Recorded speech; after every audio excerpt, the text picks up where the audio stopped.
Assalamu alaikum students. Today I will actually going to discuss a major organization what is making a global cooperation for the peace development.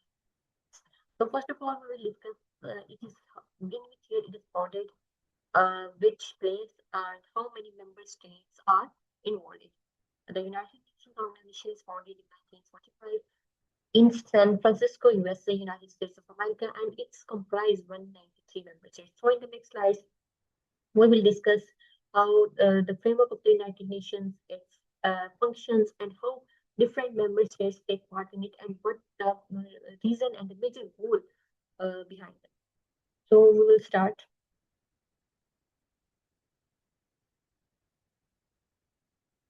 What is the United Nations? First of all, we will discuss the definition and its function. The United Nations is an intergovernmental organization founded to prevent future world wars, promote fraternity relations among the nations, and foster international cooperation on the shared justice. It is an intergovernmental organization which prevents future world wars.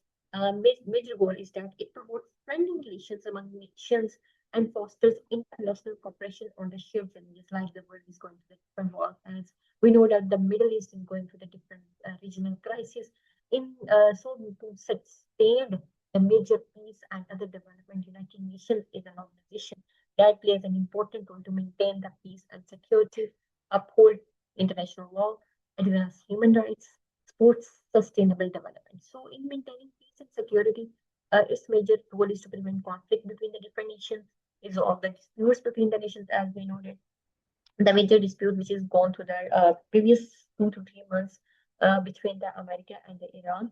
Uh, Behind the fact that what is the reason behind it, but the United Nations is an organization that maintains the peace and security and resolve the dispute between the nations. And the other is the uphold the international law that provide a legal framework through treaties and through the ICG is an international court of the justice. ICJ means International Court of Justice. So it also upholds international law, and we know that beyond our treaty and beyond our national law, there is an international law that provides a legal framework that holds treaties and ICJ. Next is the advanced human rights. Means we have to champion dignity, equality, and the rights for the every person. Next is to support sustainable development. We will have to tackle the poverty. It have to prevent the climate change and inequality worldwide, the basic threats we are going through. Now we move towards the United Nations Charter, signed on 26 June 1945 in San Francisco and entered into force on 24 October 1945. So the Charter is founding treaty that establishes United Nations proposals, principles, and organs. The basic charter is that to save succeeding generations from the scourge of the war. Basic as charter, its goal is the fact that it has to save current generations and the present generations from the scourge of the war. And it is the most important goal of the United Nations in maintaining peace and security in the all over the world.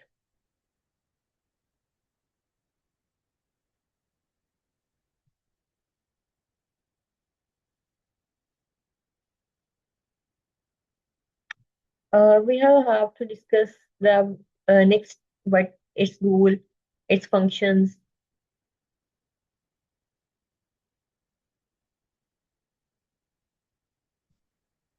Okay. Now, founding and key milestones. United Nations Charter signed, as we also discussed that, it's signed in 1945. Universal Declaration of Human Rights adopted by General Assembly is major constituent of it.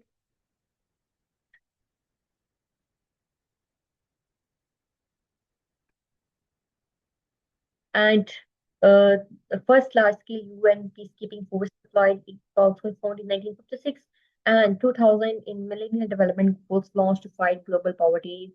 Millennium Development Goals and Sustainable Development Goals are proposed through the United Nations and other international organizations that are launched to fight the major threats and hunger and global poverty. So this is the discuss its first charter, its declaration of the human rights that adopted by the General Assembly, peacekeeping force deployed by UNF and crisis as in the result of, and last is the Millennium Development Goals that are very important. Now, in the United Nations, its members, we will. It's very important. We will know. We will have the basic knowledge about its member states. How many member states are in it? 193. Nearly every recognized sovereign nation on the earth. Its official languages Arabic, Chinese, English, French, Russian, Spanish that are the official languages and broadly spoken in all over the world. Active peacekeeping operations deployed across conflict and post-conflict regions. Next is sustainable development goals that are there. So 17 sustainable development goals we will discuss in the next lectures as well. That sustainable development goals are shared by 2030 blueprint for the people and the planet that are threat to poverty, access to climate, access to clean environment, access to human rights, basic health, education. These are involved in the basic SDGs we will discuss in the next lectures as well.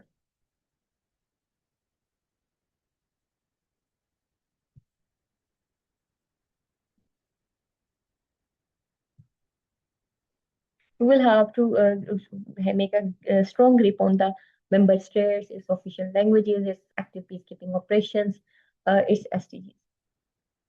Now, Sustainable Development Goal 17 goals that are adopted in 25, guiding through the uh, action 20, till 2030. So, first is no poverty and zero hunger, good health and well-being, quality education, clean water and sanitation, climate action, peace, justice as institutions, reduced inequalities, partnership for the goals. So these are the SDGs. No poverty and zero hunger mean that every person have the access to clean food. Good health and well-being is the basic right of every human. Quality education, every child should have the quality education, and the what one is the clean water and sanitation facilities should be provided to every citizen all over the world. Climate action, we have to deploy major facilities that prevent our Earth from the climate action. Next is peace, justice, and institutions development is very important. We have to reduce inequalities among the nations, and partnership for the goals is also very important in maintaining the rights.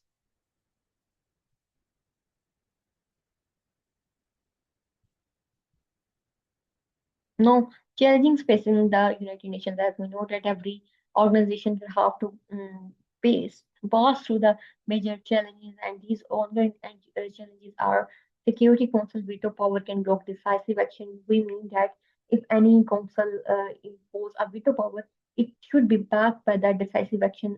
Chronic funding shortfalls mean that, and member errors mean that every organization needs some funding to coalition of funds so there is chronic funding shortfalls. Call for the reforms to reflect today's geopolitical, as we know that we are living in the area that we face geopolitical threats every day. So there should be calls for the reform to reflect the geopolitical realities.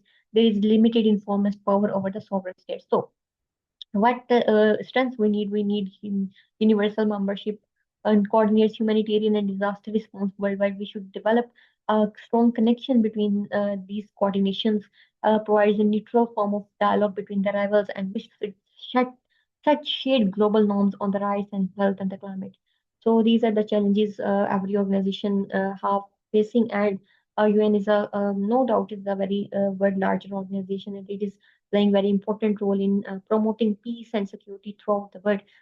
But it still faces challenges, and we have to sort out these challenges. And as a human, we should take our part in strengthening its goals, so that we should play an important role in maintaining peace and overall a good as a connection in the world. Thank you so much.